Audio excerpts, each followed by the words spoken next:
Hi, so today we are going to play our game, What's First? This game is focused on sequencing or putting things in order, and it will teach the children about ordinal numbers. As we play this game, try to keep in mind our Xeno 5 practices, which of course are explore, so making sure that we give kids time to freely explore the materials and the concepts in the game. Play, of course, we want it to be fun and engaging for the kids. Talk, so we want to introduce them to math vocabulary and ask them those open-ended questions. Build, we want to make sure we're meeting them with where they're at and scaffolding and challenging their learning. And connect, we want to find ways to connect the concepts and the ideas in this game to their everyday life and show them that math is all around us. So like I said, What's First is about ordinal numbers, first, second, third, fourth, and children will learn how to put things in order and use ordinal numbers. As a reminder, you also will be getting your instructor guide, which goes over things like vocabulary you can introduce. It talks about things you can do both in the classroom to continue to practice the concept of ordinal numbers, and things you can either do on a home visit or things families could do in the home with their children. There's also our alignment to teaching strategies goal and a book recommendation, along with a song recommendation that you can do, all of which tie to the math concept of ordinal numbers.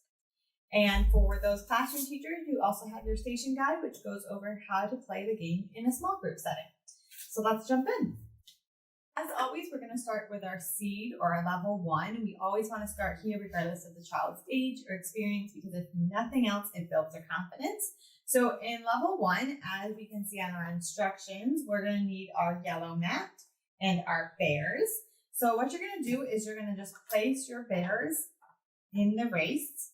And then you can ask the child about which bear is in first place. And in this level, we're really just focused on first. So we're just introducing them to the idea of ordinal numbers. First is really the first thing that kids are going to start to understand.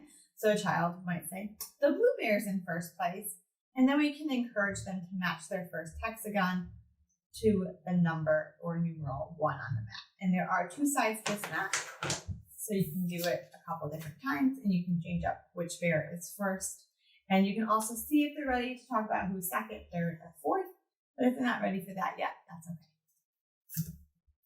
So Princeton, okay, we're going to put the hexagon on the first one. So what do you think this one goes? You want to match that one up? Yeah. Okay. So in level 2, as you can see in our instructions, we're going to use our blue sequence cards in our first through fourth hexagon. And basically in this level, what we're doing is we are sequencing the events on the event card. So you can pick any set to start with. They are double-sided. And I'm going to start with the hand washing. And you're going to put them in order from what you do first to last or fourth when hand washing. So the first thing I think we're going to do is get the soap. Then we're going to scrub and rinse and dry. And so you would encourage the child to put in order of what you do first to fourth, and then you would see if they can match their hexagons to what is first. So the first thing I do is pump my soap. The second thing I do is scrub. The third thing I do is rinse. And the fourth thing I do is dry. And it's okay if you're not yet using the word first, second, or third. You can just provide that parallel talk of saying, oh, I see first you pump the soap, and second you scrubbed. And that's it for this level. Like I said, there are different scenes or sequences you could do. So on the back of this one, you can do the chicken or the egg. There's different events on all the cards. And so the child can pick which one they want to do and do it as many or as few times as they would like. All right, Kristen. So in the mornings, what do we do in the mornings? Brush our teeth. We brush our teeth, right? So the little girl is brushing her teeth. So what do you think that she should do first? Do it. Brush? Yeah. What about running the water? Do you think she should run the water first? Okay, so we gonna call this one. One first. Good job. So when you run the water, what do you do next? Do you put the toothpaste on, or do you start brushing? Do you think you put the toothpaste? Listen, you think you put the toothpaste on the toothbrush? Yeah. So let's say this one is what? What number you got?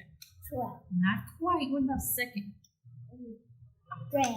Listen, so you run the water, you put the the toothpaste on, which is first, run the water. Second, you put the toothpaste on. What is third? You brush. So now we're going to do level 3 or bloom level. In level 3, you're going to need your purple mat, your cups, your bears, and all of your hexagons first through 10. So what we're first going to do is just get our mat set up. So what we're going to do is put a cup on each spot, and then we're going to label our cups with their hexagon, their ordinal number hexagon. So we'll be matching it. So the first hexagon goes on the mat, and you're going to label that for the whole mat. Once you have your whole mat labeled, 1st through 10, then what you're going to do is ask the child to close their eyes while you hide the bear. Well, the bears. So you're going to hide the bears. You can hide them any place you'd like. If you know that there's ordinal numbers that your child needs help practicing, or if you know that there's numbers that they definitely know, you can kind of base where you hide them on those things if you'd like. Once all the bears are hidden, you can tell your child, okay, you can open up your eyes. Guess where the bears are. And they can guess, I think maybe the bear's under the 9th cup. If they don't have the word 9th, or they say the wrong word, the wrong ordinal number, we don't want to tell them no or make them feel bad about that. Instead, we can just provide that language for them. So if they say, I think it's under the 7th cup, and flip over the 9th, we would just say, oh, you looked under the 9th cup. And what I like to do is I don't second guess the same cup over and over again. I just move my cup aside. And then when they find one, you can say, oh, you found the red bear under the 8th cup. And you keep playing until you find all the bears. You can take turns with your child about who's the hider and who's the seeker.